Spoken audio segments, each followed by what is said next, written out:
Hey, it's Nick with Champ School, and we don't spend a lot of time lecturing or ranting, but this will be a little bit of a lecture and a rant, and it's something that has affected my life with four of my friends who had people in their lives hurt badly on bicycles, electric bicycles, and in a truck. And these four friends are exceptionally good motorcyclists, good racers, track day riders, and street riders. And it's something that my wife said to me after our friends were hurt. My wife said, you got to do something about this. You got to have your friends talk to their wives in this case, or sons and daughters. So this is called Know Something, Say Something. And riders, we do know things. This riders at the level that watch these videos and go to Champ School and pay attention to these ideas. And we need to start to coach our siblings, our sons and daughters, our wives, our partners, our husbands, whoever it is. We need to start to coach them. And it's going to be awkward because you know how it can be. And I'm going to give you a way to do it. You have to say to your partner and say, hey, partner, Nick at Champ School has assigned me to help you a little bit. He's made me do this. So I'm going to want to coach you. Please forgive me for being a know-it-all, but I want to coach you.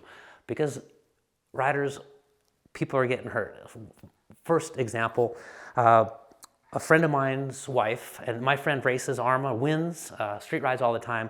She bought an electric bike and she went to ride it, and she snatched the brake lever because the bike was faster, had disc brakes, snatched at the brake lever, broke her shoulder, surgery.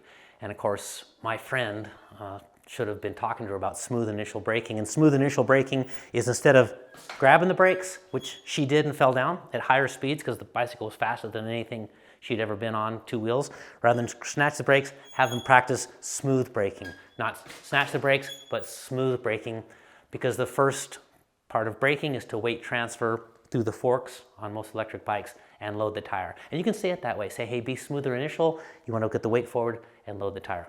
Second example, 16-year-old daughter of a good friend of ours. She crashed into a car that pulled out in front of her. So the car pulled out in front of her.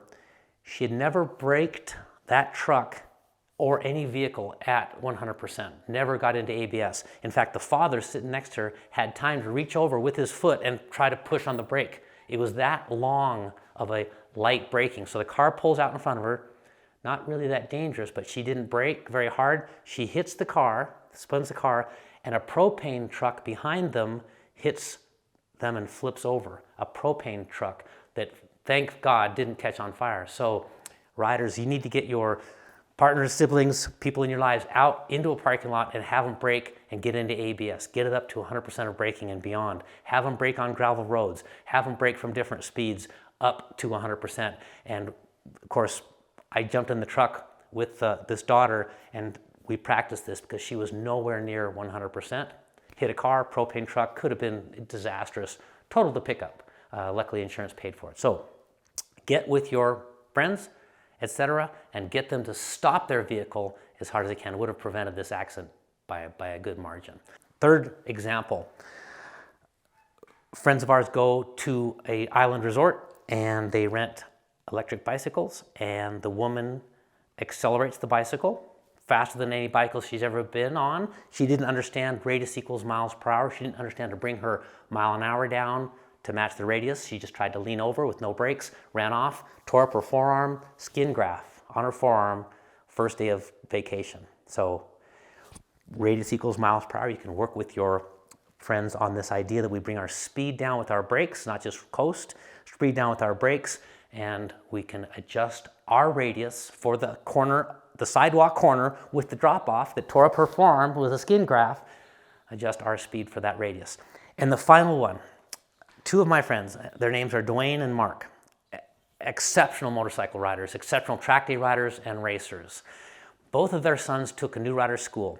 In that new rider school, mistakenly, the coach had them focus on rear brake. Both their sons, Mark's son and Dwayne's son, crashed within 2 weeks of the new rider school in the canyons, rear brake only. And that was a perfect example for you to grab whoever comes back from training and make sure they're doing things right. Understanding the front brake, in this case I put my front brake over here, but the front brake is the workhorse, the rear brake is just along for the ride, and these two kids, 18-year-old kids, neither of them were hurt very badly, but only really by the grace of luck that happened. So I'm pushing everybody to get with whoever comes back from any kind of training and make sure they're doing things correctly. And if the coach at the new rider school mistakenly focused on rear brake, which does happen here and there with some of the old school coaching out there, this could have been prevented. So that's my lecture. That's this idea that if we know something, you got to say something, even if it's a little bit awkward. Get them to smooth out. Get them to realize what radius does due to the mile an hour. Get them to maximize braking in whatever vehicle they own, whatever vehicle they drive. If it's your pickup truck, get a maximum braking in your pickup truck. And then finally, make sure that the training that they got is correct to your knowledge. Know something, say something would have prevented some pretty disastrous situations. Okay, I'm done lecturing.